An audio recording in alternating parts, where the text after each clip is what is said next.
Morgane, bonjour Lucie, bonjour tout le monde. On va attendre un petit peu, j'ai ouvert la salle un petit peu avant. Voilà, le temps que tout le monde arrive.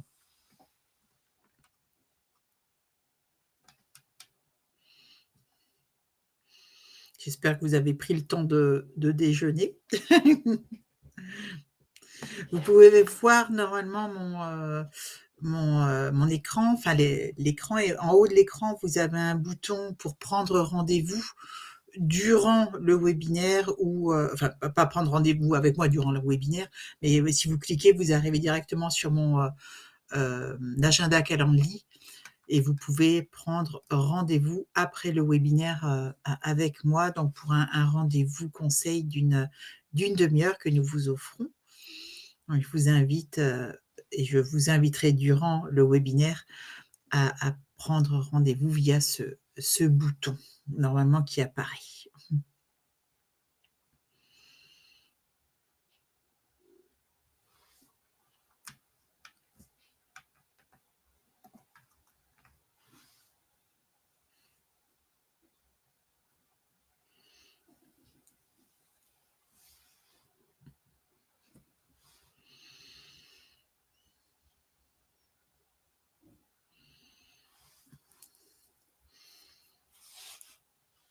12h59. On attend encore une petite minute et puis on démarrera directement pour ne pas vous faire attendre plus que nécessaire. Voilà, je pense que les participants un petit peu retardataires nous rejoindront en cours de route éventuellement.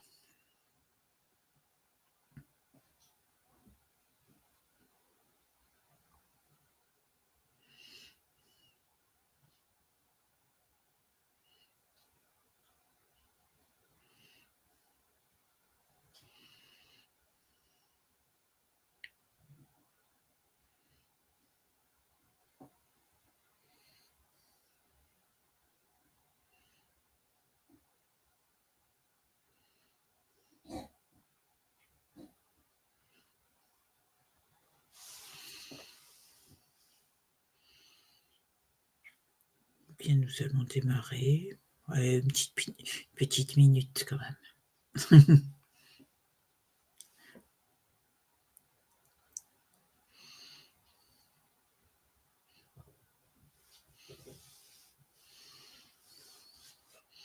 En tout cas, je suis ravie de faire ce webinaire aujourd'hui sur le campus pour vous. Donc merci de vous être inscrits sur ce sujet qui est extrêmement complexe de l'optimisation de la fidélisation et de la productivité des collaborateurs, surtout dans notre contexte actuel extrêmement changeant et extrêmement bouleversé par à la fois le contexte, à la fois les attentes, à la fois les contraintes. Et Dieu sait que ce n'est pas facile. Donc un vrai contexte de défi auquel il faut que nous trouvions tous des solutions. Voilà. Écoutez, je vous propose de démarrer sans plus tarder. Et puis les autres participants nous rejoindront au fur et à mesure. Alors, déjà, je vais situer Plume & Biz. Plume & Biz, c'est une société qui a été créée en janvier 2023, donc par mois. Nous sommes 4 aujourd'hui dans la structure. Donc, vous avez Morgane qui m'accompagne souvent sur les sujets RH et RSE. Julien sur les sujets de communication RH, à savoir la marque employeur et la communication interne, et Sofiane qui, lui, opère sur tout ce qui est commercial. Pourquoi Plume & Biz a été créé? Eh bien, tout simplement avec une ambition de repenser le monde du travail en impliquant les dirigeants et les salariés, parce que vous pouvez le voir, je ne suis pas un perdreau de l'année. Et l'idée, en fait, était de vraiment faire que l'on puisse réinstaurer un dialogue et une compréhension des attentes et des contraintes des uns avec les attentes et les contraintes des autres. Donc, notre mission au quotidien, c'est de permettre à nos clients d'améliorer la productivité et la fidélisation de leurs collaborateurs. Pour cela, nous utilisons 3 moyens. Le moyen ou les moyens RH, à savoir l'intégralité du scope RH découpé en 14 domaines et sous-domaines. La RSE, découpée avec d'une part des ateliers de sensibilisation à la RSE et un accompagnement dans la mise en œuvre, la mise en place de démarches et de politiques RSE. Enfin, le scope communication RH, à savoir la marque employeur et la communication interne. Systématiquement, la méthode que nous appliquons est la même, à savoir nous faisons un diagnostic pour comprendre ce qui se passe chez notre client. Nous établissons une cartographie des attentes des dirigeants et des employés que nous mettons en phase. Puis, dans un troisième temps, nous proposons en fait des plans d'action qui soient conformes finalement à ces 2 attentes et également à l'existant dans l'entreprise, adossés à des KPI, des indicateurs de performance. Et puis, si on nous le demande, on peut accompagner sur la mise en œuvre de ces plans d'action. Pourquoi la RSE dans ce scope d'offres? Tout simplement parce que la RSE est un outil d'engagement des collaborateurs dans les valeurs et la vision de l'entreprise. Et la communication interne et marque employeur, je pense que c'est indispensable pour pouvoir créer finalement des relations interpersonnelles qui soient cohérentes, qui aillent dans le bon sens, qui permettent de fluidifier les échanges et la bonne entente dans les entreprises. Avant de commencer, je vais vous demander de me mettre dans le chat, d'éclairer ma lanterne, tout simplement. Quelle est votre position dans l'entreprise? Quel est votre métier? Et puis, finalement, est-ce que vous avez des difficultés ou des enjeux qui vous font venir aujourd'hui à ce webinaire? Mon besoin, en fait, c'est tout simplement de mieux calibrer mon discours, mes réponses à vos attentes, à vos enjeux. Donc, le temps que vous fassiez ça, moi, je vais démarrer sur les enjeux, en fait, de la fidélisation et de la productivité des collaborateurs pour toutes les entreprises, quelles qu'elles soient, que ce soit des TPE, que ce soit des PME, que ce soit des ETI et bien sûr des grands groupes. Ces 3 typologies, en fait, de clients, ce sont nos clients, en fait, ce sont les 3 typologies de clients que nous adressons. Alors déjà, si on positionne les enjeux des stratégies RH finalement, il faut vraiment avoir conscience que les enjeux RH, et c'est pas à vous que que je vais l'apprendre, les enjeux RH en temps normal sont déjà très, très forts. Et ils le deviennent encore plus et embarquent encore plus de difficultés dans des situations particulières. Je pense aux fusions-acquisitions, à des périodes de licenciement, à des périodes de très forte croissance, donc de ce qu'on appelle l'hypercroissance, etc., etc. Et donc, les services RH se retrouvent devant de plus en plus de difficultés au fur et à mesure que le quotidien avance. Le scope est excessivement large, vous l'avez compris. Et ça part de la motivation en fait des collaborateurs, en passant par l'engagement, la maîtrise du turnover, qui implique évidemment la fidélisation, mais aussi le recrutement, qui est un vrai problème aujourd'hui, évidemment, donc on arrive sur la productivité. Savez-vous par exemple que le coût d'un mauvais recrutement est a priori d'environ 45 000 €, d'après ACE en tout cas. Donc ici sur cette slide, vous avez des grands chiffres en fait, que l'on trouve sur le marché, vous pouvez retrouver aussi dans notre dernier livre blanc, dont je vous enverrai le lien si vous souhaitez le télécharger. L'IBET, l'indice de bien-être au travail, qui a été communiqué pour 2023 en décembre dernier, montre que l'engagement au travail est toujours, je dis bien toujours, en forte dégradation. En 2023, le désengagement aurait coûté environ 13 250 € par an et par salarié à chaque entreprise. C'est pas moi qui le dis, c'est l'Institut Mozart, donc qui tous les ans fait cette enquête finalement pour connaître l'indice de bien-être au travail. Ce chiffre donc de 13 250 € est approximativement représente 32% d'augmentation par rapport à 2022. C'est pas anodin 32 000 €. Donc, entre guillemets, il y a urgence à ce que l'intégralité de l'entreprise, pas uniquement les services RH, mais également les dirigeants et tous les managers, ben, finalement, se mobilisent pour agir. Ce qui est certain, c'est que on a ses coûts, c'est sûr, mais ce qui est certain, c'est que l'enjeu numéro un de toutes les entreprises, ça reste la rentabilité de l'entreprise. Aujourd'hui, on n'arrête pas de nous parler du partage de la valeur. OK, moi je trouve ça génial et je dis: «Il faut y aller». Maintenant, s'il y a pas de valeur, donc s'il y a pas de rentabilité, ben, le dirigeant, il aura du mal à penser à autre chose qu'à comment je fais pour payer les salaires à la fin du mois. Et donc la productivité et la fidélisation ont un impact direct sur la rentabilité de l'entreprise. C'est ce que l'on va voir, donc dans les prochains dans la suite du webinaire. Alors déjà pourquoi ça a un impact direct? Bah, déjà c'est juste du bon sens, hein. Un fort taux de fidélisation fera baisser les coûts RH, notamment les coûts de recrutement et puis les coûts de formation et cetera, les coûts de cabinet, les agences, de recrutement et un bon taux de productivité fera augmenter les marges de l'entreprise. C'est juste du bon sens. Ce que je vous dis là, et je c'est pas un génie, il n'y a pas besoin d'être un génie pour vous sortir des choses de ce type.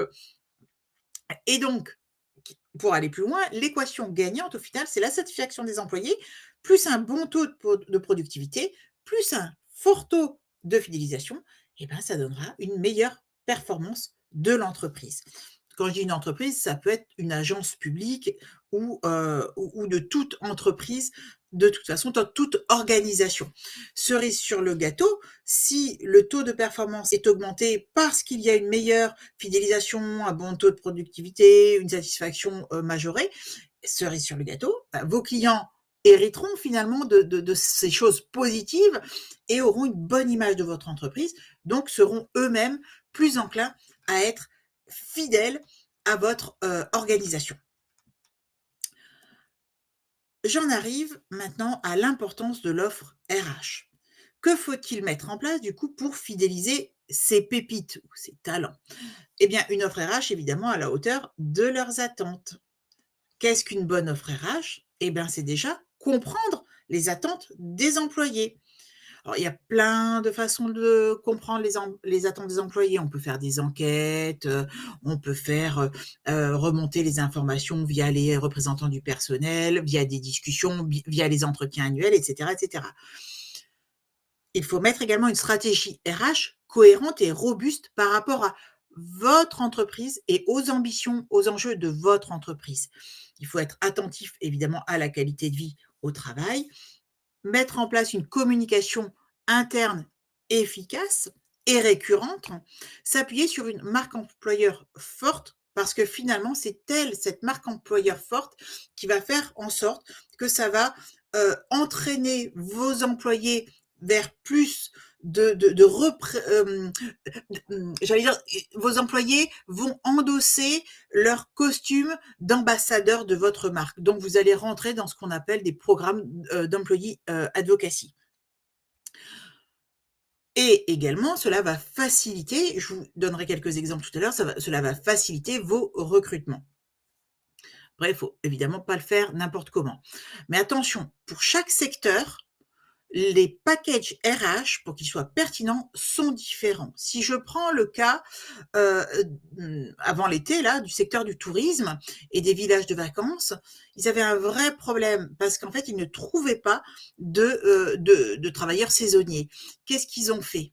Eh bien, ils ont cherché et ils se sont dit: «Mais qu'est-ce qu'on peut faire pour attirer finalement notre population, la population dont on a besoin pour ouvrir nos centres de vacances, pour pouvoir accueillir nos clients dans l'hôtellerie?» Si vous n'avez pas ou restaurant ou même dans les organisations toutes.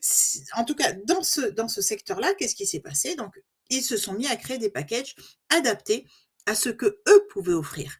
Donc, outre le logement, qui finalement est quelque chose d'assez classique, ils ont commencé à travailler sur la flexibilité des horaires, la possibilité de bénéficier des aménagements sportifs ou de loisirs pour les saisonniers, voire offrir un séjour dans leur établissement ou dans leurs établissements après la saison. Et donc, si vous êtes si vous proposez, si vous êtes un magasin de vélo, ou si vous êtes une agence de communication, ce seront pas les mêmes attentes de vos employés. Si vous êtes dans le secteur public ou que vous êtes un éditeur de logiciels, ce ne seront pas les mêmes attentes de vos employés. Donc, comprendre les attentes, comprendre parfaitement et reconnaître les enjeux de l'entreprise pour mettre en œuvre des politiques et des stratégies RH qui soient pertinentes et cohérentes. Moi, j'ai horreur du gâchis, donc c'est la première chose que j'essaie de comprendre toujours quand on est en mission. Ça fait peut-être un peu rabat-joie, mais c'est pas grave. Moi, j'ai besoin de savoir toujours quel est l'enjeu de l'entreprise, où veut aller le dirigeant et qu'est-ce que veulent les employés. Si on n'a pas fait ça, si on fait pas ça, et ben ça, le reste va être très très difficile. Et donc, une bonne offre RH favorise également l'environnement de travail stimulant. Il est indissociable pour engager votre personnel. Il faut mettre en place un environnement de travail stimulant. Alors, ça peut avoir différentes connotations. Ce mot stimulant, ça veut dire quoi? Eh ben, ça veut dire qu'en fait, on va essayer d'engager plus les collaborateurs pour qu'ils soient plus performants, plus productifs. Le mot productif, c'est pas un gros mot, c'est la réalité. Et quand on est productif, ça peut vouloir dire des choses négatives, et ça, il faut faire très, très attention et mesurer les risques psychosociaux. Mais vous avez aussi, la plupart du temps, en tout cas, je l'espère, c'est rendre les gens productifs parce qu'ils sont bien à leur place, parce qu'ils sont heureux dans leur travail, ils sont heureux dans leurs écoutes, dans leurs équipes, pardon. Leurs managers sont à leur écoute et donc du coup, ils vont s'engager plus, donner plus de de leur personne et du coup être plus productifs. Et donc, j'en reviens donc à mes facteurs de motivation. Il faut vraiment tenir compte des 7 facteurs de motivation au travail que je vous ai, listés ici. Je vous enverrai évidemment la présentation, à l'issue de ce webinaire. Donc vous avez 7 grandes motivations au travail qui sont ici: la responsabilisation et l'autonomie dans le travail, la reconnaissance et la valorisation, les conditions de travail, l'équilibre vie perso, vie personnelle, donc vie privée, vie professionnelle, la politique de rémunération. Il faut qu'elle soit motivante, mais qu'elle ne soit pas non plus décalée avec ce que peut faire l'entreprise honnêtement, et ce qu'attendent les collaborateurs. Des fois, on voit des choses un peu, j'allais dire déconnantes, mais en fait, dissonantes. Voilà. Et puis, vous avez tout ce qu'il faut mettre en place au niveau du développement des compétences et le management bienveillant et participatif qui est vraiment également un pilier fondamental finalement de la motivation au travail. Là, en fait, vous avez globalement les grandes lignes de ce sur quoi vous devez être attentif. En face, bien sûr, il faut des politiques RH pertinentes. On a parlé, là, je viens de vous parler des politiques de rémunération. Eh ben, il faut que votre politique de rémunération, non seulement elle soit équitable, mais elle soit connue de la part des employés. Il faut qu'elle soit intelligible. Il faut que les employés sachent pourquoi ils sont rémunérés à tel niveau et qu'est-ce qu'ils peuvent faire pour gagner plus. Et bien ça, il faut l'écrire, il faut se creuser le cerveau et il faut communiquer autour de cette politique de rémunération. Même chose sur la qualité de vie, même chose sur la gestion de carrière et évidemment tout ça, c'est indissociable d'une communication RH sincère et transparente. Pour vous donner un exemple, nous avons réalisé l'an dernier en fait une mission dans industrie lourde, dans la métallurgie, plus précisément. Et c'était dans une usine. Lorsque le dirigeant nous a contactés, en fait, il avait un très très gros problème de fidélisation avec un taux de turnover de fou. Son souci majeur, c'est qu'il lui faut 6 à 12 mois pour former un nouvel employé sur une machine et si personne ne travaille sur la machine, eh ben, la machine est immobilisée. Le coût, il a chiffré en fait ce coût d'immobilisation à environ 60 000 €. Mais quand vous faites une machine, 2 machines, 3 machines, ça devient extrêmement, angoissant et pourquoi 60 000 €? Ben, c'est le temps si la machine ne tourne pas et ben, on ne peut pas livrer de produits finalement. Donc déjà, avoir cette mesure, c'était une très bonne chose et donc il était vraiment conscient qu'il avait un gros problème.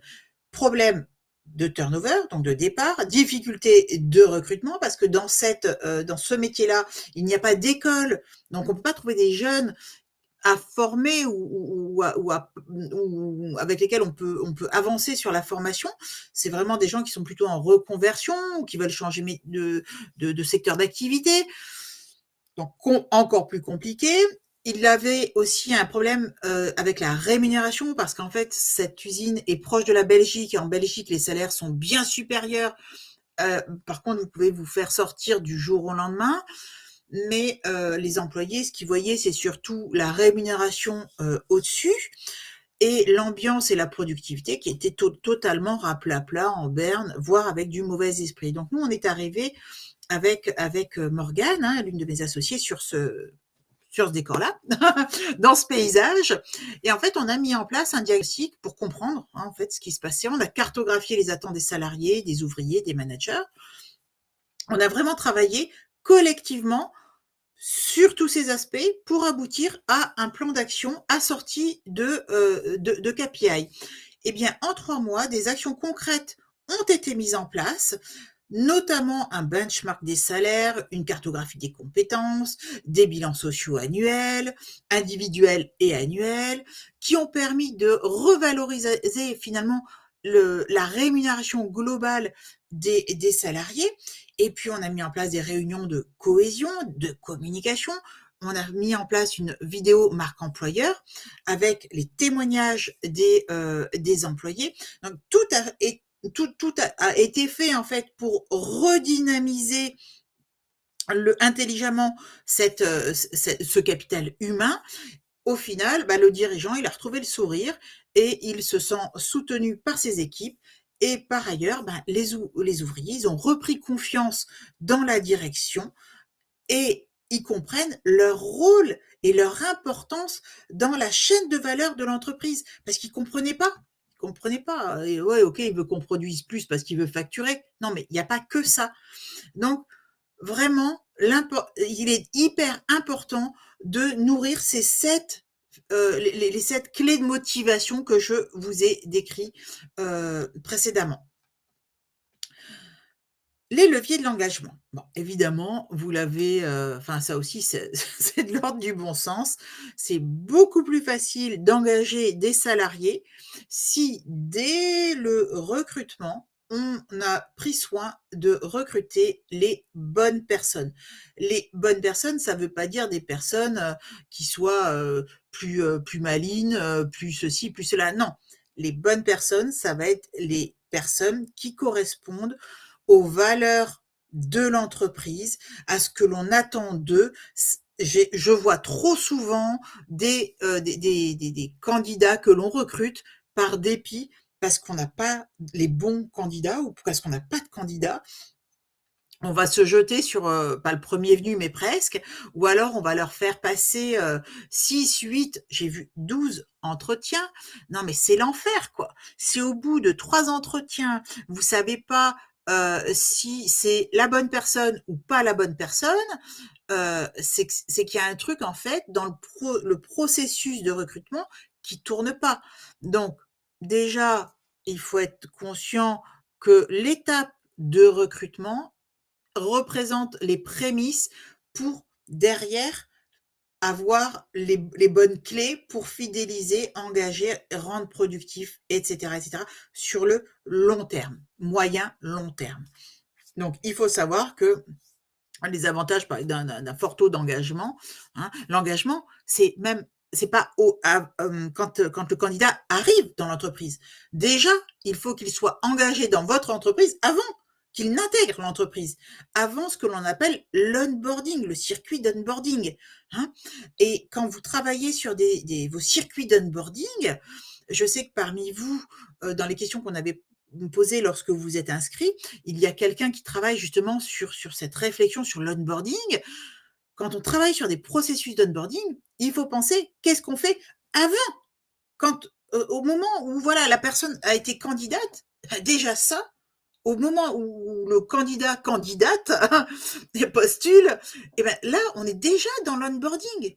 Vous êtes dans la séduction, vous êtes déjà dans l'onboarding. Après, il faut tenir la promesse. Donc, quand vous êtes sur des programmes d'onboarding, pensez très en avance. Si vous travaillez avec des recruteurs, travaillez avec eux sur tout le process amont à l'intégration. Et l'intégration, l'onboarding, c'est pas, allez, la personne est arrivée, une semaine après, 10 jours après ou un mois après, c'est fini. Non, non, il y a des périodes d'essai qui peuvent aller jusqu'à 8 mois. En règle générale, moi, ce que j'aime, en tout cas, parce que ça permet de conforter et d'assurer la plus grande fidélisation et engagement productivité dans le temps, c'est ce suivi à la culotte durant ces 8 mois, cette première année. Et dans ce sens-là, vos processus d'onboarding doivent suivre également donc toute cette année où le nouvel employé intègre finalement l'entreprise. Alors, je reviens à ma slide, excusez-moi. Donc, pour vous dire qu'en fait, un fort taux d'engagement, et si vous y prenez bien, il y a vraiment une résonance extrêmement positive sur les résultats et finalement la rentabilité dont je parlais tout à l'heure dans l'entreprise. Donc, il y a 5 commandements, classiquement, pour faire un bon recrutement. Déjà, il faut être soi-même exemplaire. Quand je dis exemplaire, je vois trop souvent des employeurs qui reçoivent des candidats. Ah, ils sont en retard. Moi, j'ai même une fois, on m'a reçu avec 30 minutes de retard. Enfin, c'est dingue, quoi. Et j'ai attendu parce que je voulais savoir combien de temps ça allait durer. Alors j'attendais, j'ai envoyé SMS, tout ça. 30 minutes de retard, c'est inadmissible. Non, et que ce soit, alors en visio, moi je raccroche, hein, mais c'est que ce soit employeur comme employé, il faut être exemplaire. Si votre candidat il n'est pas exemplaire aussi, ou qu'il arrive, qu'il garde son bonnet du vécu, hein, qu'il garde son bonnet. C'est pas parce qu'on est en start-up qu'on doit arriver en bonnet. C'est pas parce qu'on est en start-up qu'on doit arriver en tongs. Alors nous, les filles, on a un petit peu plus de latitude à mettre des jolies tongs avec les petits machins, petites paillettes ou je sais pas quoi. Mais quand même, enfin, je veux dire, on n'est pas là pour aller à la plage, quoi. Hein, donc j'en ai même vu un qui avait gardé les gants. Vous voyez, manteau, bonnet et gants. Ouais, s'il était sur le départ, ça ne servait à rien de venir. Hein. Et je l'ai reçu quand même parce que c'était quelqu'un de jeune, c'était son premier entretien. Donc voilà, et ça, je lui ai expliqué. Il faut avoir une vraie stratégie de recrutement. Un recrutement, ça, c'est pas un truc sur le coin de la table.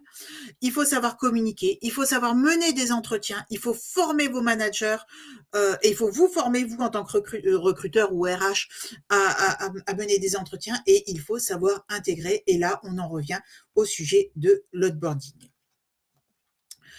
Les leviers de l'engagement, toujours promouvoir l'implication des collaborateurs.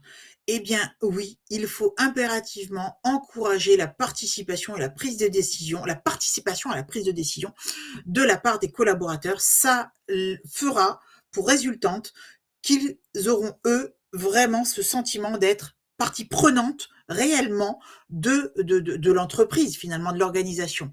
Il faut savoir reconnaître et récompenser les contributions. Quelqu'un qui ne sait que dire un manager, et il faut que vous bourriniez ça aux managers et aux dirigeants, il faut savoir reconnaître et récompenser les contributions. Il faut savoir dire merci. Si on ne sait pas dire merci, c'est bien, bravo, on n'est pas légitime à dire ben, ce que tu as fait, c'est pas bien parce que je sais pas quoi. Quand on dit que c'est pas bien, il faut motiver. Quand on dit que c'est bien, il faut le motiver. Dire ouais, ouais, c'est bien, bravo, et puis ciao. Non, c'est bien parce que. Il faut promouvoir la communication et le feedback. Pas le feedback aux entretiens annuels, non, le feedback régulier. C'est horrible d'attendre la fin de l'année ou une fois par mois ou une fois par trimestre pour avoir un feedback sur son travail, sur son engagement, sur ce que l'on fait. Et il faut offrir évidemment des opportunités de développement. Ça va avec le feedback. T'en attends plus, ok, qu'est-ce que je peux faire pour? Eh ben voilà, tu peux faire ça. Vous avez vous pouvez proposer des MOOC gratuits, vous pouvez proposer pléthore de choses qui sont à la portée de tout type d'entreprise et qui ne demandent pas forcément des budgets de dingue, en fait. Et si je continue sur le développement personnel et la gestion de carrière, eh bien, normalement, vous devriez tous disposer de fiches métiers. Attention, les fiches métiers, ce ne sont pas les fiches de poste. Les fiches métiers, c'est un métier, donc c'est vraiment les fiches RNCP en fait. Hein. Je veux recruter un community manager. Qu'est-ce que fait un community manager dans n'importe quelle organisation? Qu'est-ce que fait un développeur web dans toutes les organisations? Par contre, la fiche de poste va être adaptée à chaque collaborateur. Ben, ok, tu vas faire du community management, mais tu vas aussi faire du, j'en sais rien, l'accueil, ou voilà, ou un peu de RH. Donc, la fiche de poste, elle est attachée au collaborateur et elle doit être signée par le collaborateur pour que lui sache ce que vous attendez de lui. Si c'est pas écrit, hein, les paroles s'envolent. Les écrits, ils restent. Et vous pouvez le ressortir en disant, oui, mais voilà, tu vois, là, tu es moins bien noté dans ton entretien annuel parce que ben, ça, tu l'as pas fait. Ah oui, mais je l'ai pas fait parce que j'avais pas le temps de le faire. Ok, d'accord, on en discute, on adapte le temps de travail, etc., etc. L'organisation. Il faut mettre en place une cartographie des compétences. C'est super important. On est là dans ce que l'on appelle la GPEC. Avant, ça s'appelait la GPEC. Maintenant, ça s'appelle la GPEP. Donc, il faut mettre en place une cartographie des compétences pour savoir où se trouvent les compétences dans l'entreprise.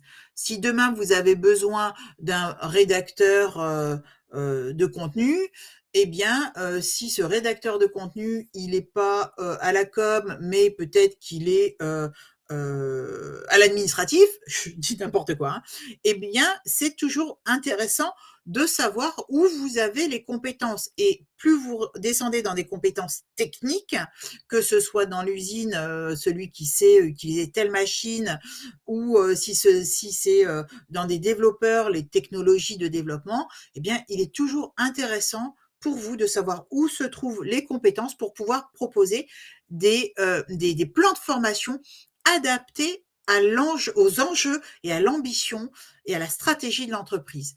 Ça vous permet également de développer des plans de carrière pour chacun, toujours pour les engager, les garder à bord finalement, hein, et les inscrire dans le long terme dans l'entreprise.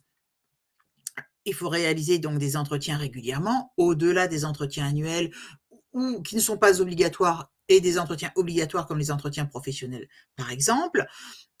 Il faut évidemment offrir des opportunités de formation et de développement, on en a déjà parlé. Reconnaître et récompenser les performances, pareil, on en a déjà parlé. Et promouvoir l'équilibre vie privée et vie professionnelle. Là, on rentre dans tout ce qui est QVCT. Il y a plein de façons de promouvoir cet équilibre. Il n'y a pas, c'est pas évident. Il faut vraiment adapter cette politique de qualité de vie et des conditions de travail à votre environnement, à vous, parce que sinon vous partez dans tous les sens. Et avant de partir dans tous les sens, et donc du coup d'aller agiter tout et n'importe quoi, il vaut mieux vous recentrer et poser les bonnes questions et savoir ce qu'on attend de l'employeur, ce qu'on attend de l'entreprise en termes de QVCT. Au-delà de tout ce qui est maîtrise des risques psychosociaux, etc., qu'il est franchement nécessaire de faire. Mais je ne vous convaincrai pas là-dessus, je pense que c'est déjà fait. L'un des enjeux aussi, c'est savoir communiquer. Communiquer, c'est pas une évidence pour tout le monde. Et par contre, c'est une obligation. Il faut savoir communiquer pour optimiser finalement cette excellence professionnelle. Pour cela, vous avez le moyen communication interne.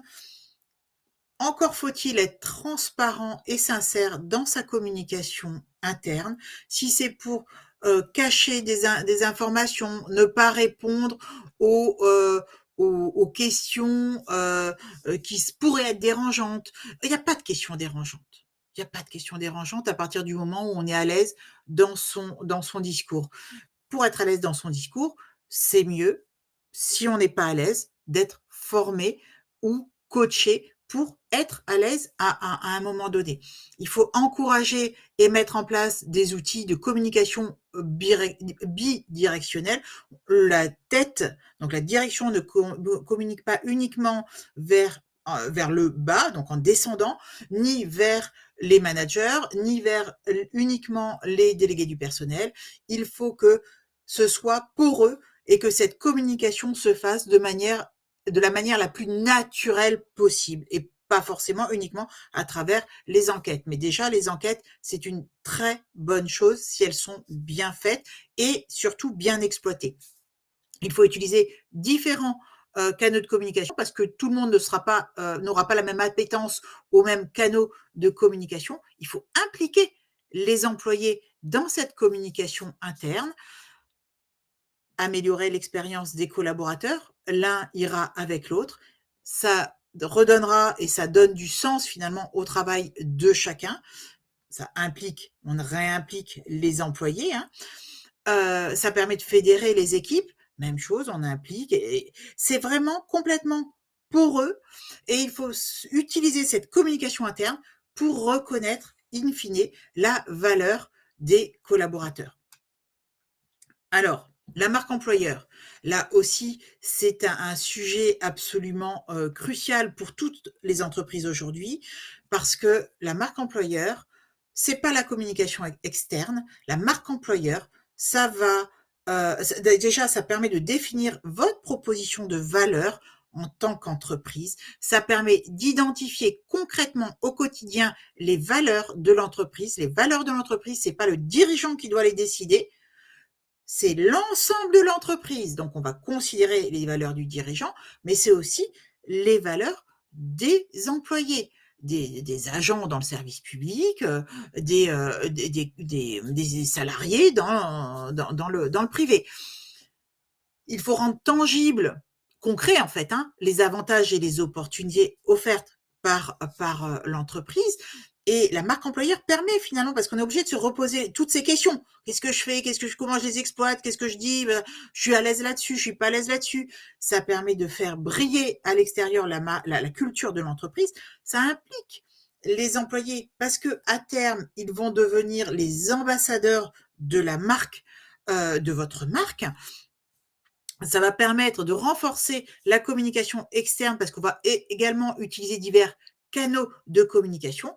Et puis, on va, in fine, améliorer l'expérience des collaborateurs, toujours fédérer les équipes et donc encore améliorer au final cette rentabilité nécessaire à toute entreprise. Alors, petit cas client, donc chez un éditeur, en fait, un éditeur de logiciels d'une plateforme technologique dans le tourisme, une société où ils sont à environ, 300. Au départ, il m'avait consulté pour, parce le patron pensait que son équipe, de communication, marketing communication, n'était pas à la hauteur et en fait, ils étaient pas productifs et donc il était, très énervé après eux. Et donc j'ai fait un diagnostic, j'ai écouté tout le monde et le problème, était également, que, au niveau de la RH, ils étaient en hypercroissance, RH, donc ils avaient besoin de recruter et ils n'avaient pas les budgets pour, externaliser cette partie recrutement, donc faire appel à des agences. Et donc du coup, moi je leur ai dit: «Mais en fait, votre vrai problème immédiat, c'est le recrutement. L'équipe communication, le problème, c'est pas qu'ils sont pas performants, c'est pas qu'ils sont pas productifs, le problème, c'est l'organisation. La façon dont ils sont organisés fait que vous avez cette impression-là. Donc, il faut traiter l'organisation de ce service-là. 2, il faut répondre à votre enjeu aujourd'hui prioritaire pour pouvoir produire, c'est-à-dire faire rentrer de nouveaux collaborateurs. Et donc on en était arrivé à un problème plus pointu sur la marque employeur et donc ils nous ont sous-traité le déploiement de cette marque employeur et donc ça, c'était en juin dernier 2023 et donc on a travaillé, la marque employeur et en octobre, Audrey, donc la directrice, RH, a présenté au comité de direction les résultats finalement des premiers mois de travail de la marque employeur avec notamment une visibilité accrue sur les réseaux sociaux de 87% sur donc juillet, août et septembre. Qu'est-ce que ça a eu pour effet pour elle et pourquoi elle était super, super contente? C'est parce qu'en fait, cette visibilité positive accrue lui a permis de faire rentrer beaucoup plus de CV, candidats de qualité. J'insiste sur de qualité parce que les gens qui postulaient étaient directement branchés avec le besoin, avec les valeurs, avec la culture d'entreprise et puis cette marque employeur, ce travail sur la marque employeur a permis également de rentrer dans un programme d'employee, advocacy, donc d'ambassadeur de la marque où en fait, la conséquence de ça, ça a été que les collaborateurs soient encore plus engagés et cooptent des futurs collaborateurs venant encore renforcer le pool de CV, de candidatures au niveau de la DRH. Donc en fait, ce client-là, on a mis tout de suite le doigt là où ça faisait mal. Son urgence, c'était celle-là et on est parti directement là-dessus, ce qui fait que le client a pu satisfaire son besoin finalement en termes d'hypercroissance. Alors pour pouvoir échanger avec vous et répondre à vos questions, je vais m'arrêter là. Juste notre proposition de valeur, je vous la dis rapidement. Moi et mes équipes, notre credo, c'est déjà, on essaye de comprendre avant d'agir. Je vous l'ai dit, j'ai horreur du gâchis. Donc déjà, on essaye de comprendre avant d'avancer. Et surtout, ce que l'on cherche à faire, c'est d'actionner les bons leviers pour ne pas surdépenser. Ça sert à rien d'aller dépenser. J'ai un client qui il y a 2 ans, a mis en place un outil super pour les risques psychosociaux. Donc c'est une plateforme, quand les gens se sentent un petit peu en défaillance, ils vont sur cette plateforme et puis il y a quelqu'un, un médecin, enfin quelqu'un qui les rappelle, donc il y a un soutien psychologique et cetera et cetera. Et donc moi je lui dis: «Mais il s'est utilisé, ils sont contents?» «Bah non, c'est pas utilisé». «Pourquoi c'est pas utilisé?» «Bah je sais pas, juste ça m'énerve, j'ai dépensé ce truc-là, c'est pas utilisé». Mais ils le savent. Bah oui, je leur ai dit. Mais ils l'ont demandé? Ben non, ils ont pas demandé. Moi, je l'ai mis parce que je trouvais ça bien, ça va avec les risques psychosociaux. Ben non, mais c'est dommage, quoi.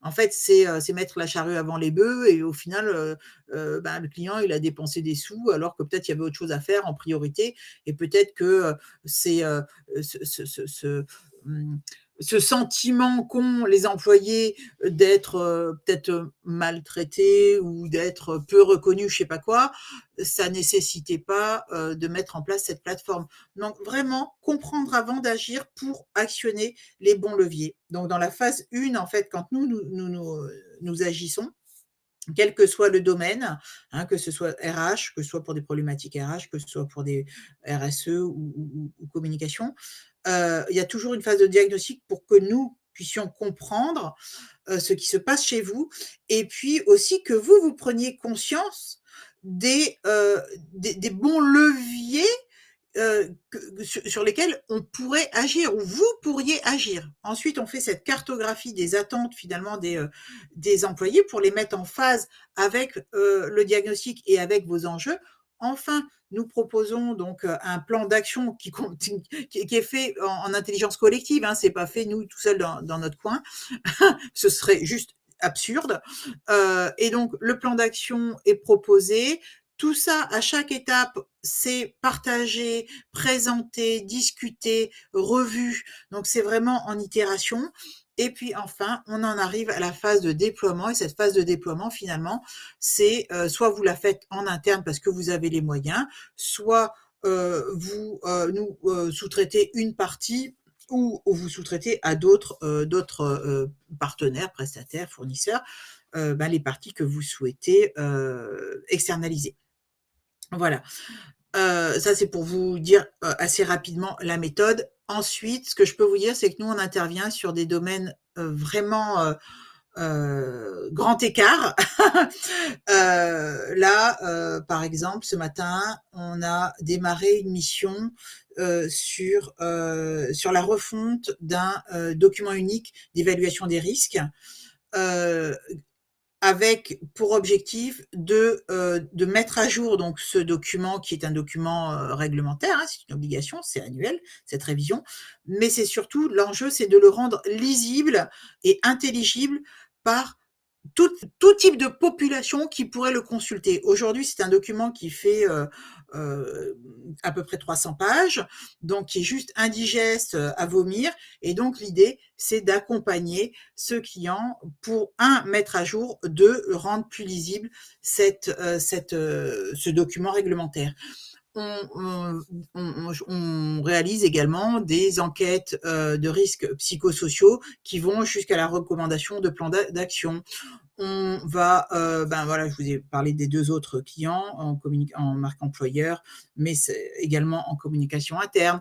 Là, c'est vraiment très, très vaste et d'abord, on écoute le besoin pour actionner les bons leviers et appuyer là où ça va bien. Donc, c'est ce qui est sûr, c'est que c'est pas avec un webinaire comme celui-ci que vous pouvez mettre des actions en place, d'où le fait qu'on vous propose de prendre un rendez-vous avec moi, donc avec le bouton là qui est au-dessus de votre écran. Moi, quoi qu'il en soit, je reviendrai vers vous à l'issue de ce webinaire pour vous envoyer le lien vers notre livre blanc et vous transmettre cette présentation. N'hésitez pas, je vous remettrai le lien qu'elle est en ligne, n'hésitez pas à prendre rendez-vous avec moi, c'est gratuit. On intervient également au salon Solutions RH au mois de mars. Je ne sais pas si vous comptez y aller, mais donc sachez que nous y serons. Et donc maintenant, j'espère ne pas vous avoir perdu. Et donc je regarde dans le chat s'il y a des questions. Hop, par curiosité. Je suis le propose d'informations. Voilà, délégué sens au travail. La question aujourd'hui du nouveau sens au travail, ça c'est un vrai. En fait, la question du sens au travail c'est la hôte du Père Noël. C'est la hôte du Père Noël parce que vous pouvez tout y mettre et la hôte est percée et donc vous n'aurez rien. Déjà, il faut vraiment comprendre. Moi, j'essaie toujours de comprendre qu'est-ce que vous mettez le nouveau sens au travail. Comprendre, Patrick, les salariés demandent un respect de leur vie, voilà. Eh ben, ce respect de leur vie perso, privée perso, déjà, qu'est-ce qui se passe chez vous pour qu'ils aient ce sentiment d'intrusion finalement, ou de porosité entre le perso et la vie privée. Est-ce que c'est classiquement lié à des modes d'organisation distants? Donc, je pense par exemple au télétravail, où il y a souvent les collaborateurs disent oui, mais on me sollicite. Ou sinon, il y a des choses à mettre en place, même, mais en même temps. Là, en fait, on est vraiment dans la cartographie avant de pouvoir mettre en place des plans d'action. Mais sur cet aspect vie privée, vie professionnelle, vous avez énormément de choses à faire. Mais moi, ce que je vous conseille, c'est déjà de vraiment comprendre ce que ça cache, qu'est-ce qu'il y a derrière, quelles sont les conséquences dans la vie personnelle de cette porosité. Est-ce que ça nuit au côté santé mentale, hein? Est-ce que le côté vie personnelle aussi ne nuit pas au côté productivité? Et puis, à un moment donné, il faut tout replacer pour rebattre les cartes et remettre le puzzle dans, dans le bon sens, hein. Tout le monde veut un équilibre vie privée, vie professionnelle. Après, il y a des bonnes pratiques. Par exemple, quand on met en place des politiques de parentalité dans les entreprises, politique de parentalité, souvent, on peut voir dans les entreprises, dans les organisations, en fait, des réunions qui sont mises à 17h30, à 17h, 17h30. Une réunion mise à 17h, à 18h, les gens ils seront pas forcément sortis de leur bureau, enfin de leur bureau, même s'ils sont devant leur écran chez eux. Mais en attendant, les parents, faut peut-être qu'ils aillent chercher les mômes à la crèche ou à l'école ou je ne sais quoi. Puis il y en a qui veulent aller faire du sport. Donc peut-être déjà dire, voilà, par respect pour les activités personnelles, on ne met plus de réunion après 17h ou 17h30. Bon. Alors, vous dire, ouais, c'est pénible, comment on fait? Eh ben, est-ce qu'on a besoin de mettre en place toutes ces réunions? Faire que des réunions, de toute façon, les gens, ils sont pas productifs. Et puis, est-ce qu'on a besoin de mettre tout le monde aux réunions alors qu'il y a des gens qui savent même pas pourquoi ils sont à la réunion, ni qui interviennent pas pendant la réunion, enfin, donc euh, ça, c'est un sujet, c'est un exemple que je vous prends. Faut pas faire focus là-dessus. Mais typiquement, voilà, ça, c'est un sujet sur lequel on peut travailler assez simplement.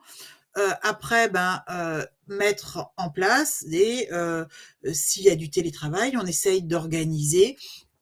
Pas tout le monde. J'ai un prospect là qui me disait c'est pas possible. Tu vois là, ils étaient tous. C'était la semaine dernière. Ils étaient tous mercredi là, tous en télétravail. Cabinet d'avocats. Je suis en train de cabinet d'avocats. Ah oui, l'accueil des chiens au bureau. Donc, cabinet d'avocats, tous les collaborateurs en télétravail le même jour. Ah, évidemment, l'associé s'est énervé et je lui ai dit, mais t'as un planning? Tu as mis en place des choses? T'as discuté? Ah non, mais moi, ça m'énerve.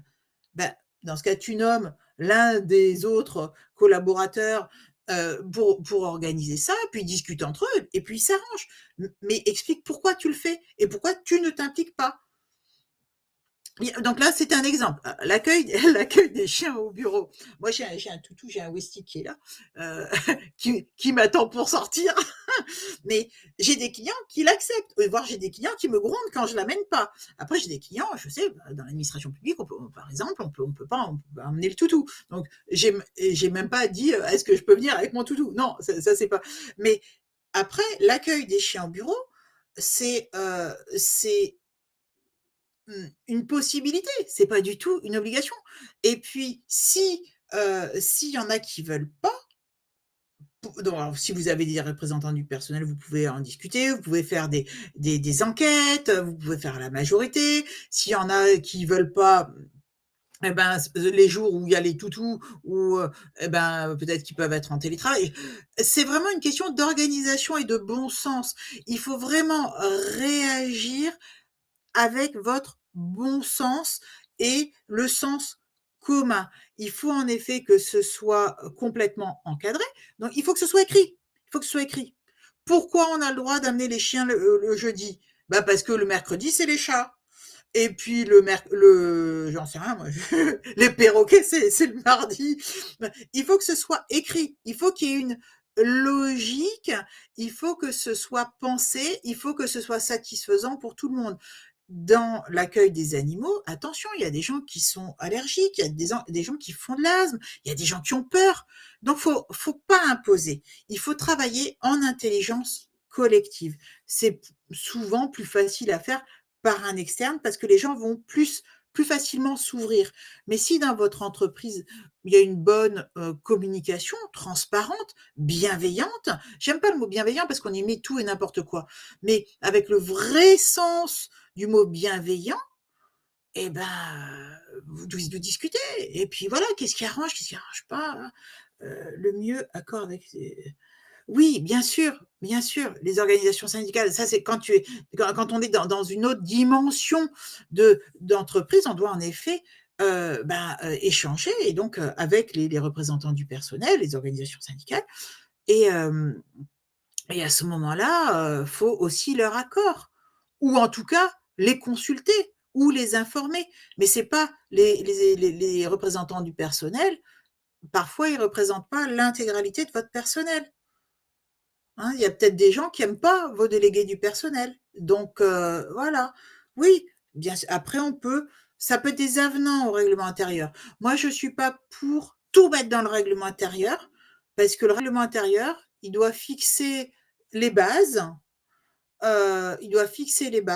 et après, on peut faire des avenants ou des annexes au règlement intérieur. De toute façon, il faut que ce soit affiché, il faut que ce soit communiqué, hein. Et évidemment, enfin, les collaborateurs, ils n'ont pas à vous imposer l'avenue du toutou, quoi, hein. Je pense à un truc, excusez-moi, c'est un peu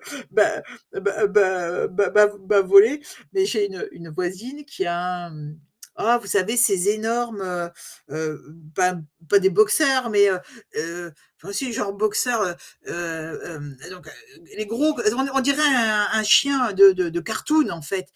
Et jusqu'au printemps, jusqu'au printemps, jusqu'à l'automne dernier, elle l'emmenait tout le temps au bureau, tout le temps.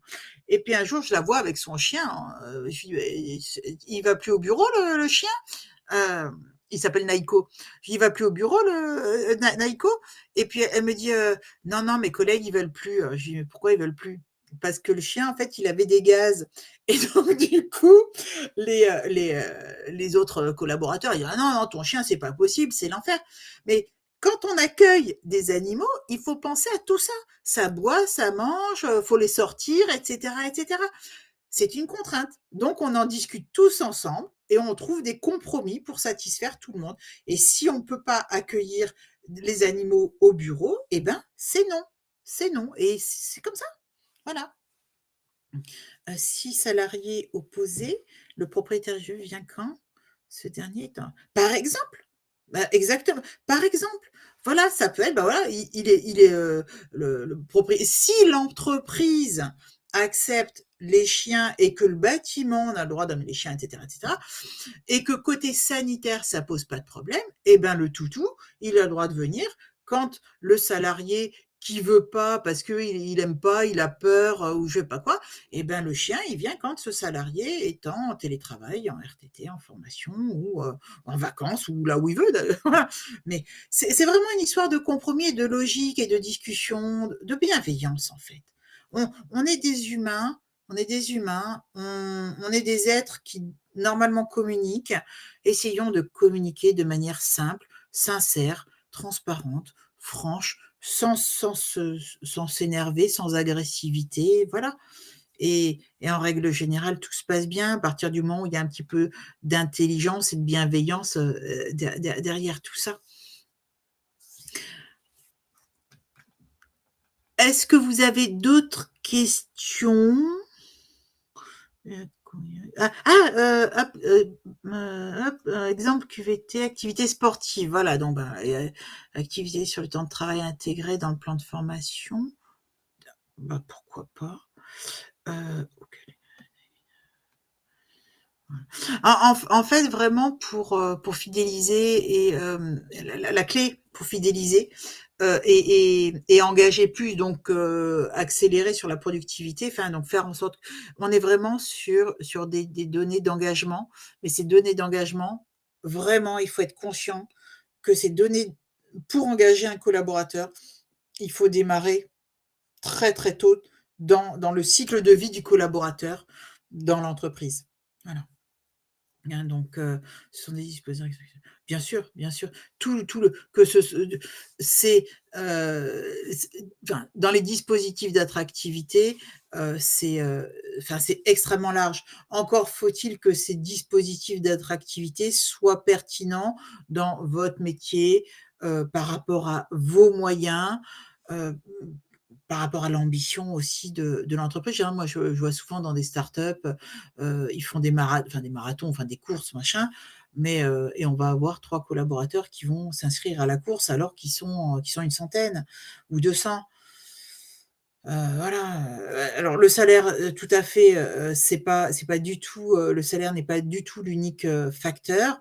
D'autant plus que hier soir, je discutais avec un avocat spécialiste de la rémunération et pour engager les collaborateurs, vous avez pléthore, j'en ai encore découvert il y a 3 semaines d'instruments, d'outils qui permettent finalement de mettre en place ce sont des outils de rémunération complémentaires qui vont pas être dans le salaire, je dirais brut, mais qui vont rentrer dans la rémunération globale, de l'employé. Et si vous faites des bilans sociaux individuels, vous allez valoriser encore plus tous ces efforts qui sont faits. Je dis bien efforts, hein. Effort, c'est un vrai mot, c'est celui que je veux employer. Ce sont des efforts qui sont faits par l'employeur. Hein, c'est pas anodin. Ah oui, bah, alors, sécurité de l'emploi dans la fonction publique, ça c'est encore autre chose. Ça c'est encore autre chose. Mais moi je trouve que la sécurité de l'emploi dans la fonction publique, oh, c'est, c'est pas c'est ce n'est plus un bon levier d'attractivité. Parce que, déjà moi ce serait quelqu'un qui me dit: «Ah oui, moi ce que je veux c'est la sécurité de l'emploi». Je me dis pas que ça va être quelqu'un qui va être à fond engagé dans ma boîte, quoi. Hein? C'est pas non plus, enfin je sais pas, mais là je réagis à titre personnel, hein. Mais c'est pas pour moi, c'est pas la motivation. Pour moi, ça me motive pas la sécurité de l'emploi, c'est vraiment, pas du tout mon sujet.